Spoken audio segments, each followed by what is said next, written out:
Vasudevaya. Haribol. So,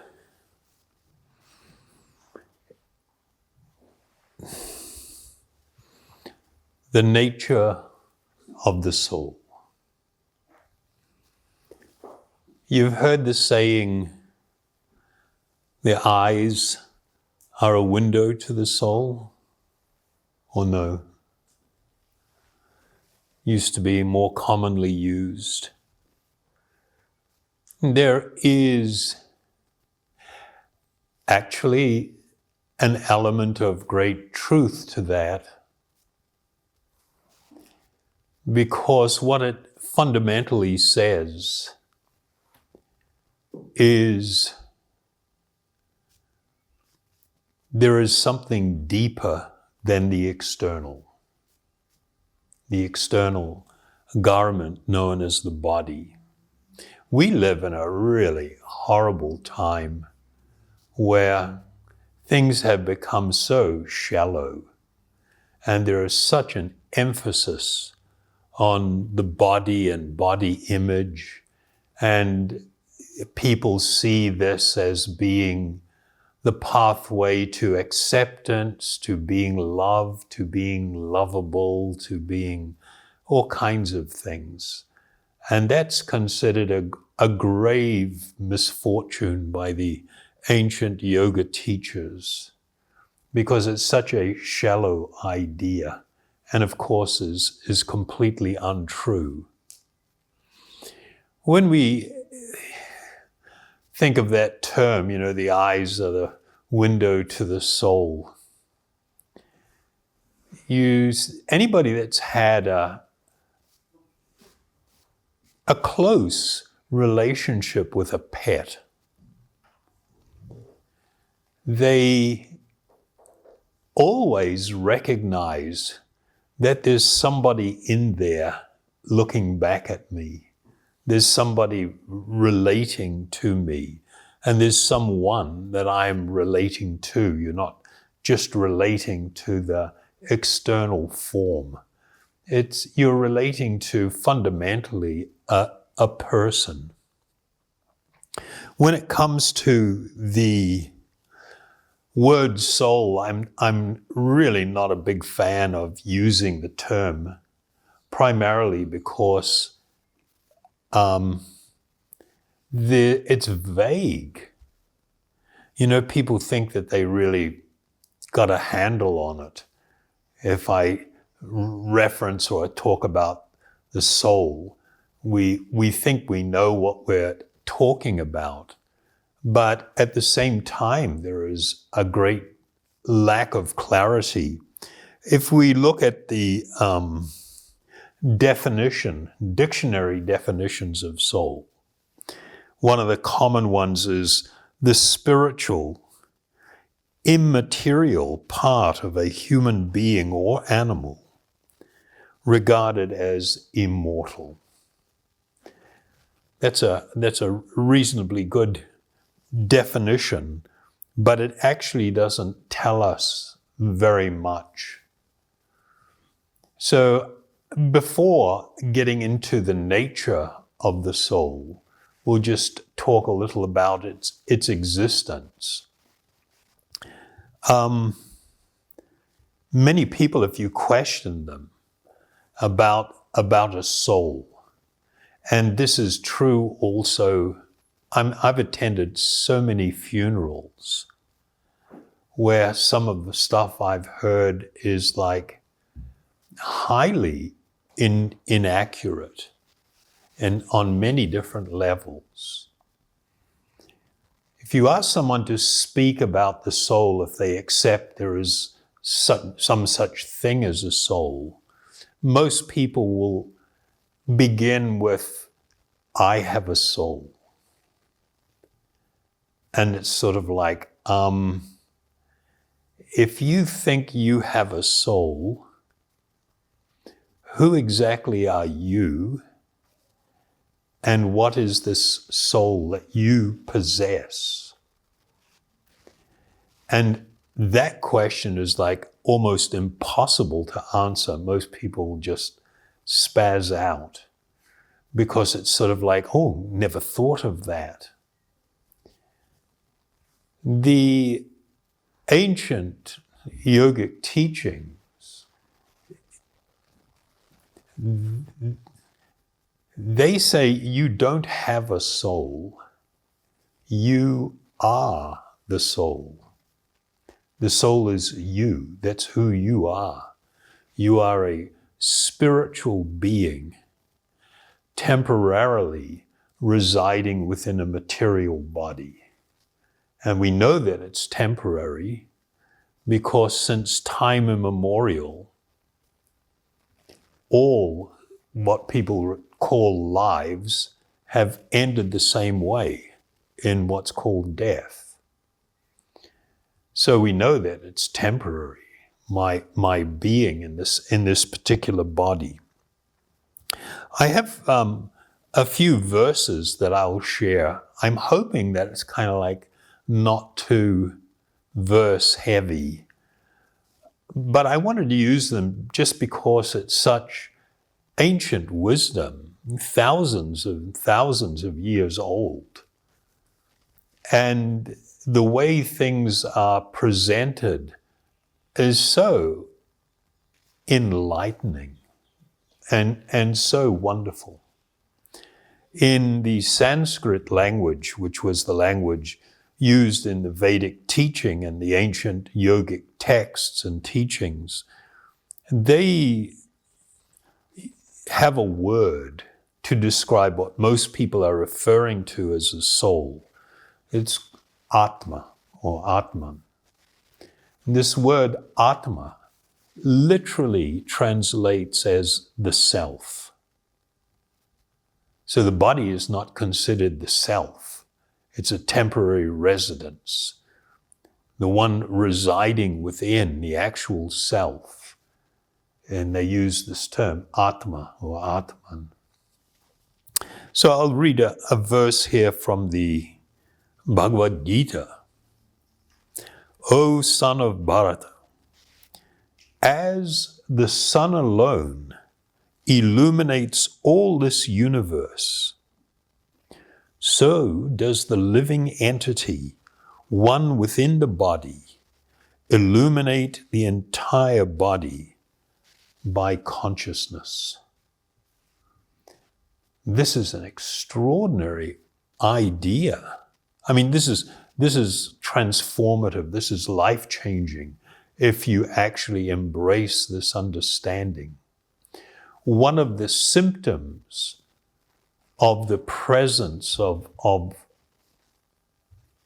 the eternal spiritual being, the Atma, is life and consciousness. That because of the presence of the Atma, the soul, the body manifests symptoms of life and manifests consciousness. From the tip of your toe to the top of your head, there is the ability to be aware, to feel. And on the other side of things, when that event known as death occurs, the understanding was actually, you do not die, you cannot die, you never die. You leave. And when you leave, what remains behind, the body, manifests as dead. But the living being has not died, it's just up and gone. And what's left behind manifests the signs of what people refer to as death. There's no longer any symptom of life. There is no symptom of consciousness, because those things are not coming from the body. They're coming from the spiritual being within. Another verse from the Bhagavad Gita. For the soul there is neither birth nor death. At any time, he has not come into being, does not come into being and will not come into being. He is unborn, eternal, ever-existing, and primeval. And he is not slain when the body is slain. So this is now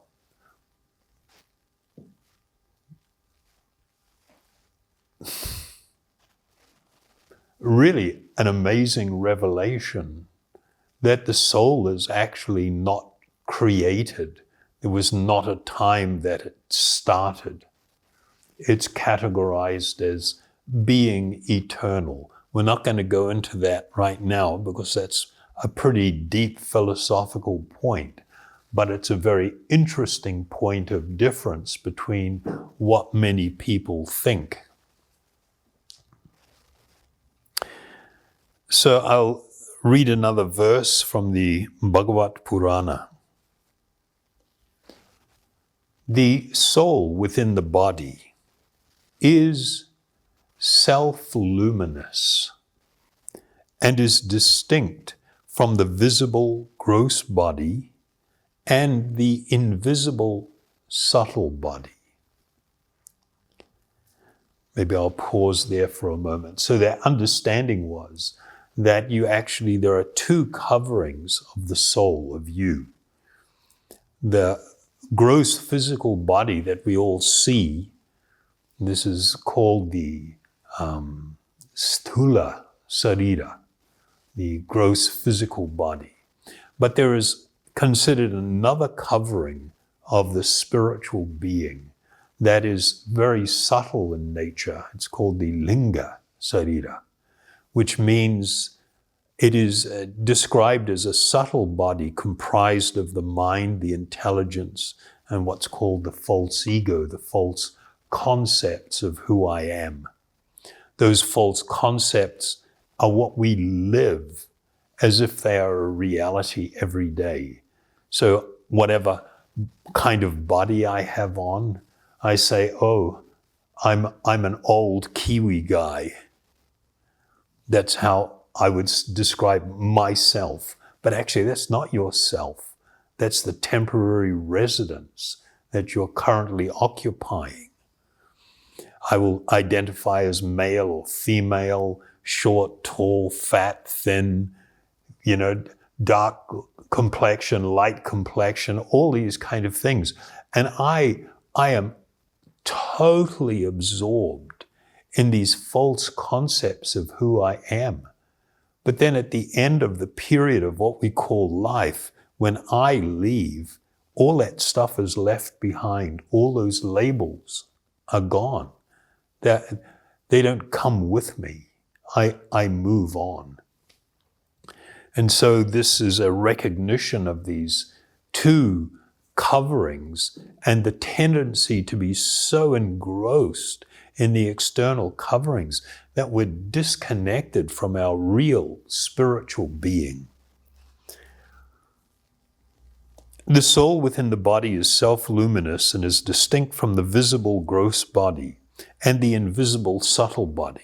It remains as the fixed basis of changing bodily existence, just as the ethereal sky is the unchanging background of material transformation. Therefore, the soul is endless and without material comparison.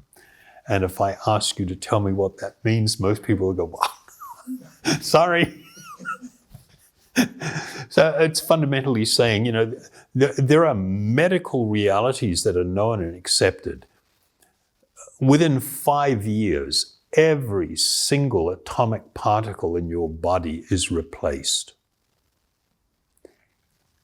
Like when you go hiking somewhere and you see a waterfall and you're standing there looking at the waterfall and it maintains a consistent form, yet the water in the waterfall is constantly flowing and constantly changing.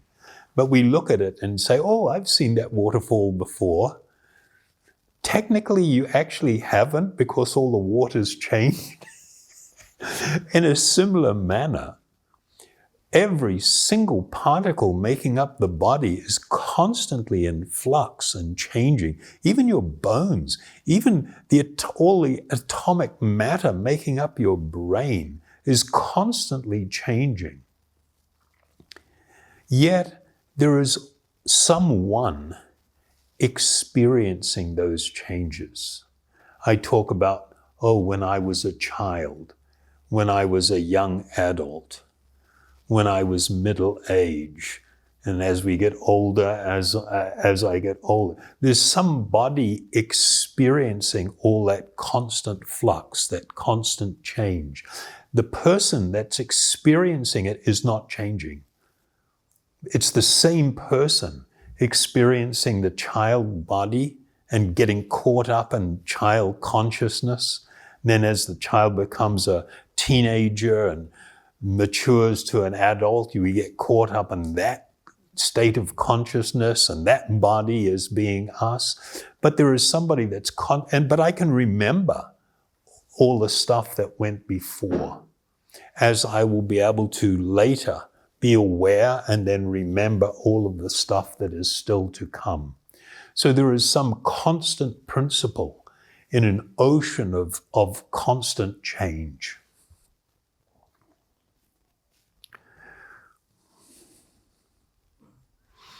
I'll just read one more because it addresses what happens when a person, self-realization or enlightenment means to not just understand and accept the idea, but to be very conscious of and aware of the reality of my existence. And so it describes one who is enlightened in self-realization, although living within the material body, sees himself as transcendental to the body, just as one who has arisen from a dream gives up identification with the dream body.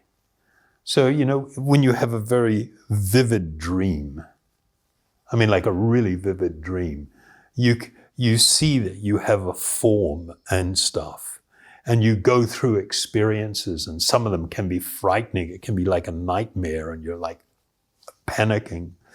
But the instant that you wake up, then you're instantly aware, that was just a dream. And actually what I'm doing is then casting off that dream body I had assumed and that circumstance. And they're saying that enlightenment is like that. That even within this lifetime, for a person to grow in spiritual understanding and perception, it means that they develop a whole different way of looking at themselves, of course, of the world, and of others. Somebody may ask, okay, well, if there is this spiritual person or this energy, whatever, where is it located in the body?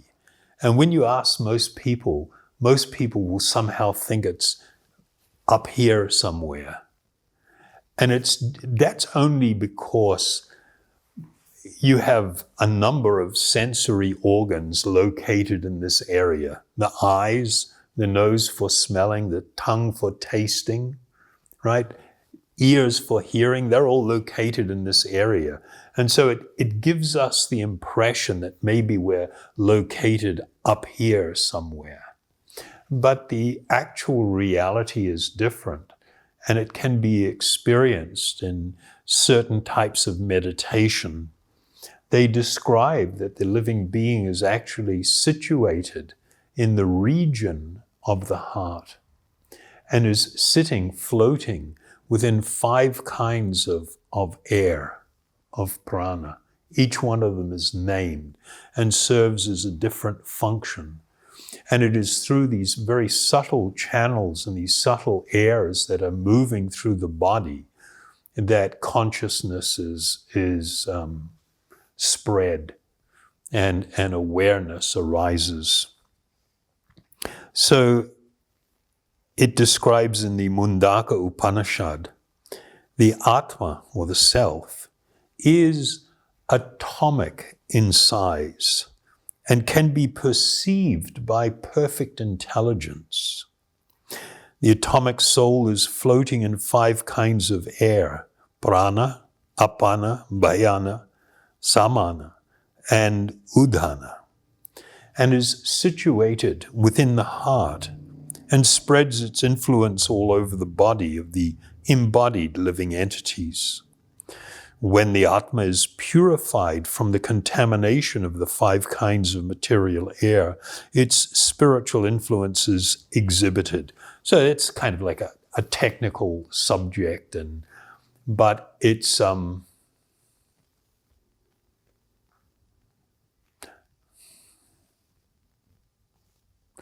basically saying that when one becomes purified by the meditation process and engaging in these chanting, one will begin to perceive their actual spiritual identity as being completely different from the body which we are occupying. So what is the nature then of the soul? Some of the basic characteristics, it's described in Sanskrit as Sat Chit Ananda. And this means that we are eternal, that the fact that we are aware and can know things, that quality is a quality of the soul itself. It's not a quality of the body. And we know that from when the living being leaves the body doesn't perceive anything, it has no knowledge, it has no awareness. And when we think about that, then it gives us an increasingly clearer picture of the nature of the soul. But one of the qualities that's mentioned here is Ananda. Ananda means great, not just happiness, but extraordinary and ecstatic blissfulness. This is part of the eternal nature of the soul and explains why it is that we desire to be happy. Everybody has a desire to be happy. Nobody wants to be on a bummer. Or no, am I wrong there? No, we want it. We want it really bad. And even if we have one miserable experience and one letdown after another in different ways, I still have this desire for, something wonderful and a happiness that I aspire to, that I want and desire. And the reason that desire exists is because it is part of the nature of the soul itself to exist in a state of happiness. And so when we are not experiencing that, we feel uncomfortable, we feel disoriented, we feel like I've got to seek for it somehow. And so you'll see everybody is on a constant search for happiness. And if you ask how many people achieve it, well, really? Not practically, actually no one. We may attain fleeting glimpses of happiness that are actually not lasting and are not utterly fulfilling. But we desire lasting happiness. I always use the example, it used to be all the kids' books. We always ended with, and they lived happily ever after. That is actually a spiritual desire. And that is connected to our, I don't know the right word, I was going to say like birthright, but it's not, it's not sort of like if we understand the concept of birthright as it's applied in this world from the beginning of your life, you have an entitlement. We have an entitlement because it is part of our nature to be extraordinarily and joyfully blissful, but we just can't seem to find it. Many decades ago, oh my God, like a long time ago, Rolling Stones, I can't get no satisfaction. And I tried, and I tried, and I tried. Anybody hasn't heard that song? Just checking. You know, and here you've got guys that are the ultimate hedonists. They had every opportunity to exploit all forms of experience and so-called enjoyment. And this is a song that they write, you know, that comes from a practical experience.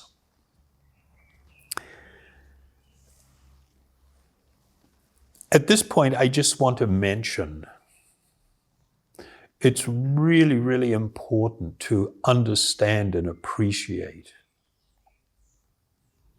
that one of the important characteristics of the soul, it's not just an energy. I mean, when people think of energy, they generally think of something impersonal.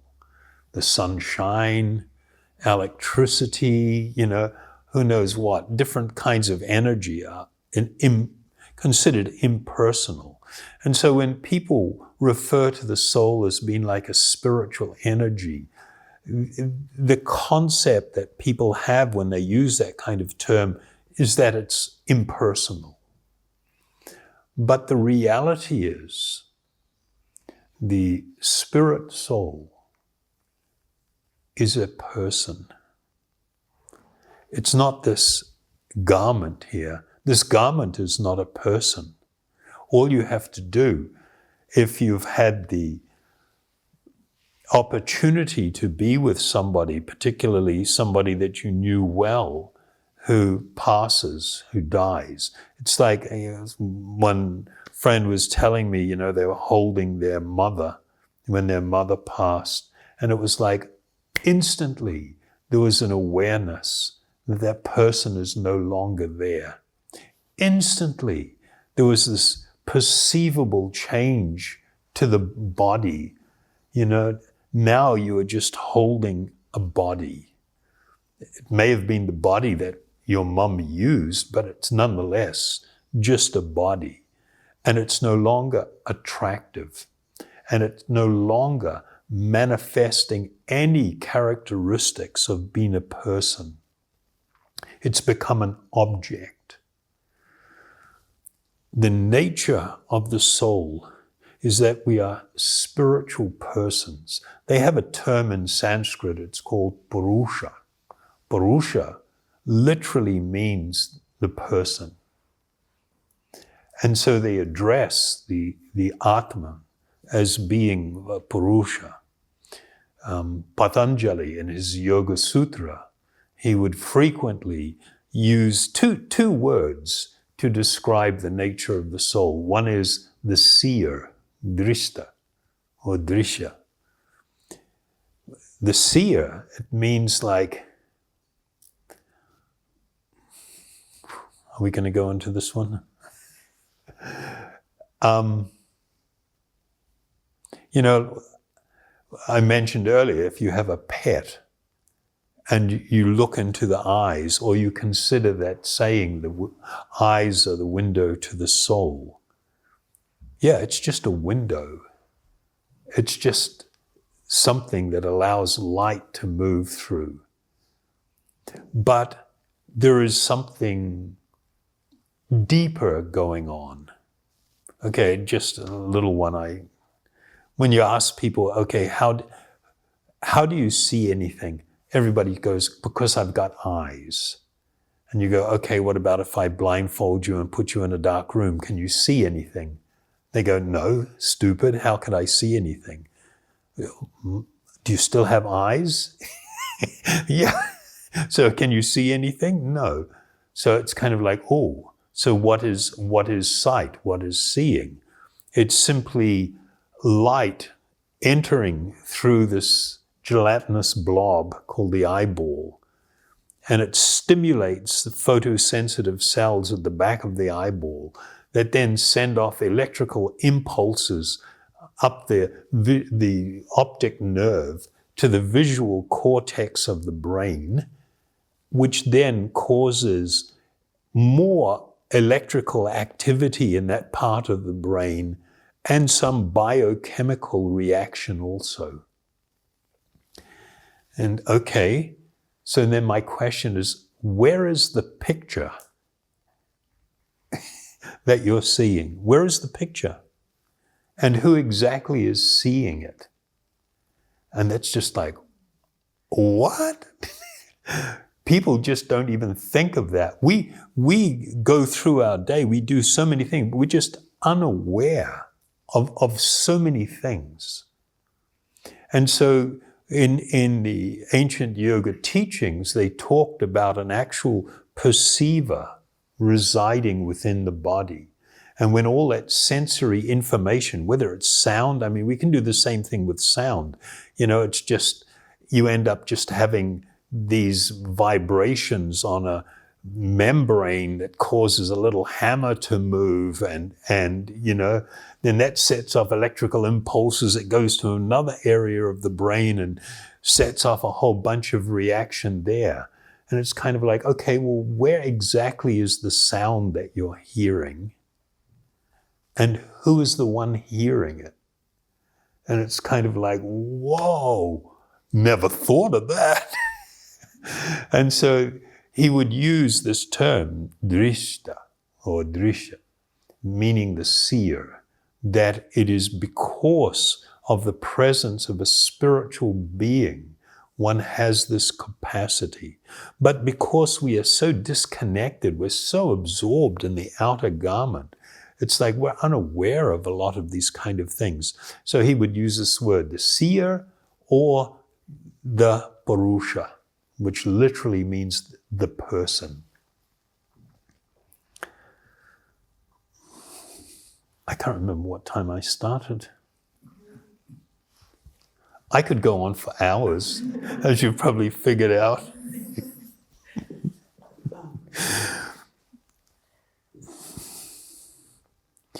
So I'm going to read another verse from the Bhagavad Purana.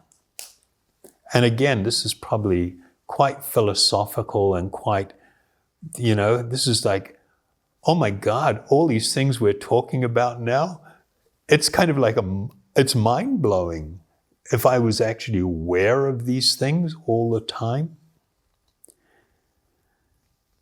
As long as the living entity is not completely self-realized, as long as one is not independent of the misconception of identifying with one's body, which is nothing but a reflection of the original body and senses, one cannot be relieved of the conception of duality, which is epitomized by the duality, for instance, of a man and woman.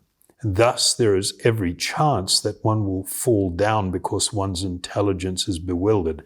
So a big subject, but it's basically this idea that we become so absorbed in the body as being the self, even though it's not.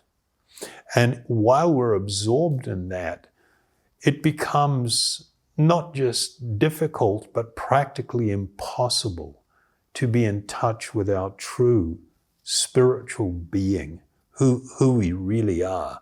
But there was one part it describes here that the external reality is like a mere reflection of the original body, meaning the spiritual form and senses. So part of the characteristic of the soul, the Atma, is that there is such a thing as spiritual form. We're not going to talk about it as a big subject. And that the perception happens in the body, because that is part of the nature of the soul. It's part of who you are as an eternal spiritual being. So, just now talking just a few more examples of the nature of the soul. Every single living being experiences fear, correct? In different ways, or so many insecurities and fear. And it's understood that all fear originates from fear of death. If we look at it very deeply, this is where it arises from. And if I ask the question, so why do we fear death? I'll give you the spiritual explanation. The spiritual explanation is that we are eternal. We cannot die, we do not die. That's our nature. When we become utterly confused by this body, the experience of being embodied, and we identify the body as ourself, seeing a dead body or being aware of dead bodies or what's called death freaks us out. Because it goes completely against the grain of what is our true nature, which is to be eternal. And that is why we have fear of practically any type, but most definitely because of death. You know, we desire permanence. We want things to stay the same. We get disturbed by impermanence. But again, that's just part of the nature of material existence. So I mentioned happiness already. That's part of the nature of the soul itself. But the really big one that we're going to just touch on is the desire for love. The desire to love and to be loved. And I'm not talking about just the idea of a life partner, a husband or a wife. We're talking about between parents and children. We're talking about siblings. We're talking about friends. You know, we hunger for these relationships. We know that they are desirable. If we watch a movie or something, we see something, we look at people that are supposedly engaged in different types of loving relationships with some envy. I don't mean it in a bad way. It's kind of like, you know, I wish my life was like that. I wish I had the perfect love. I wish, and on so many different levels. That desire, both to love and to be loved, is part of the innate nature of the spiritual being. That is not arising from the body and arising from the mind. It is actually a profound spiritual need. And we all have it, all living beings. A person may ask, well, what about, you know, you mentioned living beings, are you including animals? And I'm going to go way out there and say, no, not only animals. Anywhere that you observe life, it is because of the presence of a soul. Life is a symptom of the presence of the spiritual energy that is called the jiva, the atma. It is only this that is alive. The material energy is not alive. At one time, this was a body that was occupied by another living being in the form of a tree. And while the living being occupied that body, you had growth, you had maturity, you had reproduction, you had dwindling, and then you have death. Those are the stages that manifest when a soul inhabits any material form. We will see that cycle taking place. And so all living beings possess, or there is a presence of a soul, a spiritual being. But different types of bodies provide, it means the soul is less visible. If you look at a bird, you can't make out the existence of a person. If you have a pet that's a bird and you keep it in the house and you're feeding it and relating to it and you see it starts relating to you. My daughter, one of my daughters, when she was young, she had a budgie, and she had 3 different ones at different times, and all of them were completely different characters. They behaved differently, they responded differently. And there was this one that was like really affectionate, really liked to be caressed. And if you'd put on chanting music, a kirtan, it would get there in front of it. It would bob up and down in time with the music. And it's like, and it would relate, it'd call it, you know what I mean? And it would repeat the name and would come to you and everything. And it's kind of like, if it's just flying around the trees, you don't recognize that there's anybody home. But when you develop a connection, you can begin to see there's actually someone in here. But according to the nature of the material body, the grosser the body is, less visible is the presence of the soul. The human form of life is considered the most subtle covering because the characteristics of the soul are more readily visible and apparent. But still, that's not who you are. That's simply the nature of that body. One may question, so where do we come from? And like I mentioned before, there is no,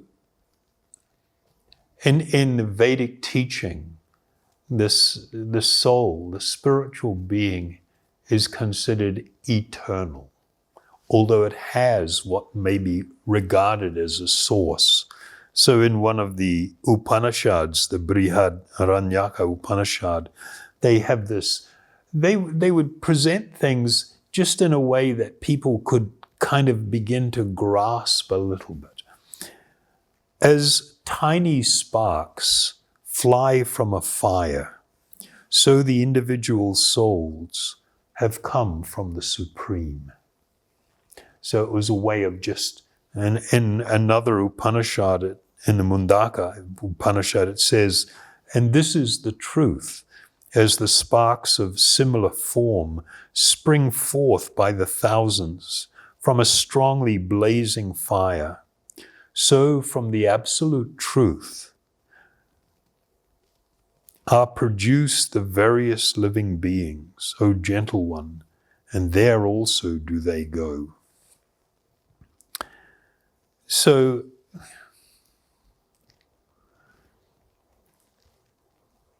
part of the exploration of the nature of the soul and this capacity and desire for love, it exists because we have an eternal soulmate.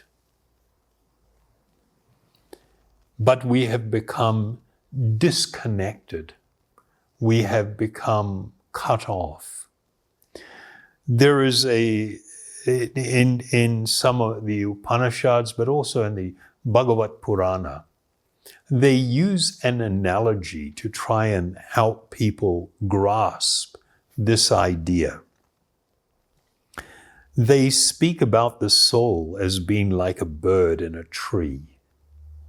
So this is a verse. By chance, two birds have made a nest together in the same tree. The two birds are friends and are of a similar nature. One of them, however, is eating the fruit of the tree, whereas the other, who does not eat the fruits, is in a superior position due to his own spiritual potency. The bird who does not eat the fruits of the tree is the Supreme Soul, who by his omniscience perfectly understands his own position and that of the conditioned living entity, represented by the eating bird. The living entity, on the other hand, does not understand himself nor the Lord of his heart. He is covered by ignorance and is thus called eternally conditioned. In the Upanishads, it describes that the bird is busily trying to eat and enjoy the fruits of the tree, but is always feeling morose. So what they are speaking to is when the living being becomes embodied, when we have a material body, we have this tendency to identify with that as being who we actually are. And then I set about trying to fulfill my need for love, my need for happiness, and all these things through bodily experience, mental and physical experience. But all the time, it's not fulfilling me. It's not touching me in the deepest part of my being, where I become truly fulfilled and happy. It's always lacking. It's not enough. Even when I have wonderful relationships, I hope for something. I dream of something more wonderful. I enjoy love stories and things of something more perfect and extraordinary, because what we experience is not completely fulfilling. And it describes that when that bird no longer is jumping from branch to branch, busily trying to enjoy the fruits of the tree, but turns and recognizes their eternal friend, then they experience complete peace and happiness. So this is an extraordinary idea, and it's something that everybody finds.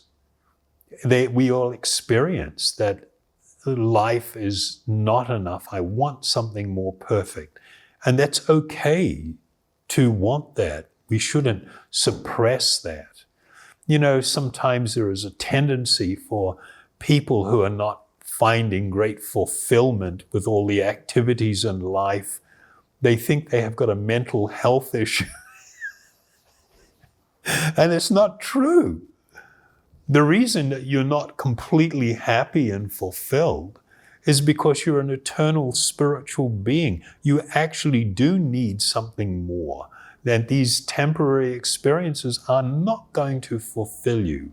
And to experience that reality is not a bad thing. That's actually a really good thing, because it can become an impetus for us to seek something better, to seek something more wonderful. This reference to a supreme soul that we are all intimately and perfectly connected to, but we have turned away from. And in the reactivation of that connection and of that relationship, one will attain the highest form of happiness. They will experience the greatest form of spiritual perfect love. They will be lost in an ocean of great ecstatic happiness and love, which then begins to overflow. It overflows from that person having that experience to others that they encounter. This is the motivation for the great spiritual teachers, because of their experiencing this perfect and wonderful reality. Their heart breaks wanting to help others regain that which we have turned our backs on, that we have turned away from, to regain our original position. So I hope that you find this encouraging and hopeful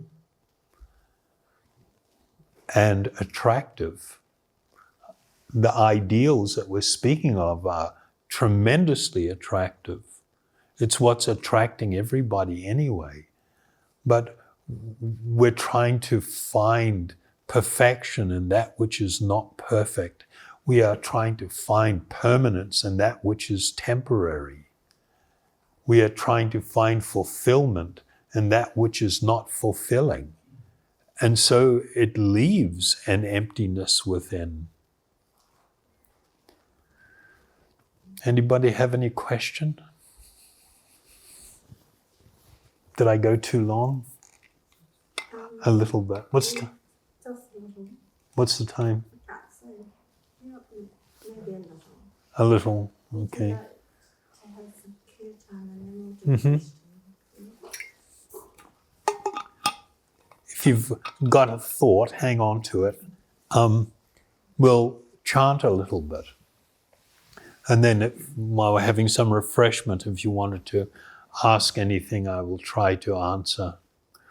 You know, it is through this process of meditation, of absorption in spiritual sound, that the heart and the mind becomes purified, that the fog begins to dissipate, that we begin to have clarity. This is what the process of enlightenment is. So I'll chant the mantra Hari Bol Nitai Gaur. Do we have that one up? No. I think a lot of people know it. If you don't, do we have any little mantra card? No.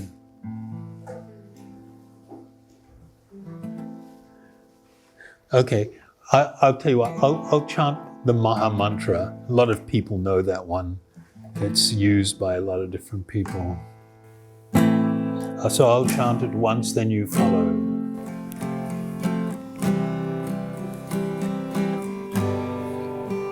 Hare Krishna, Hare Krishna, Krishna Krishna, Hare Hare, Hare Rama, Hare Rama, Rama Rama, Hare Hare, Hare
Hare Krishna, Krishna Krishna, Hare Hare, Hare Rama, Hare Rama, Rama Rama, Hare Hare.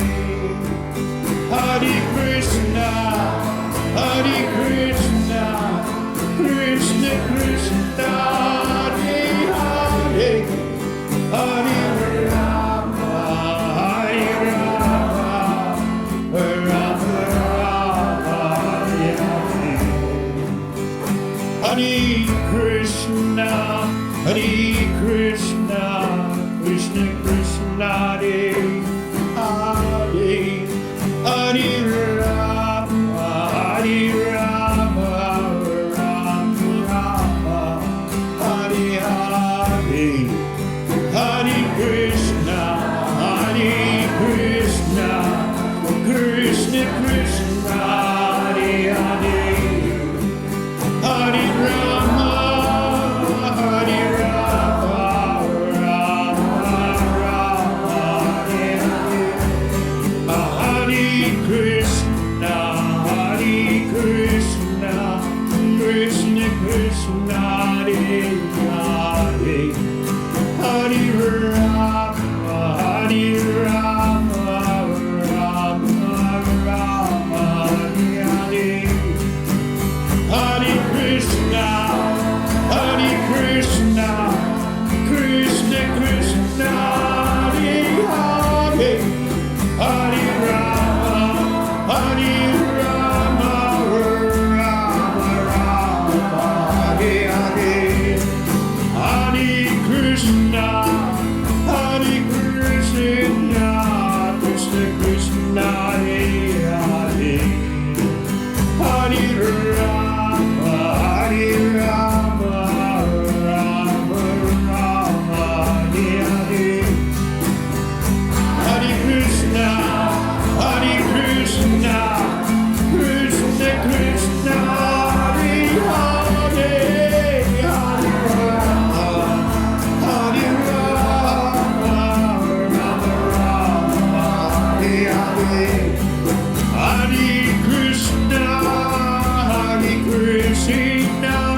Haribol. Thank you all very much.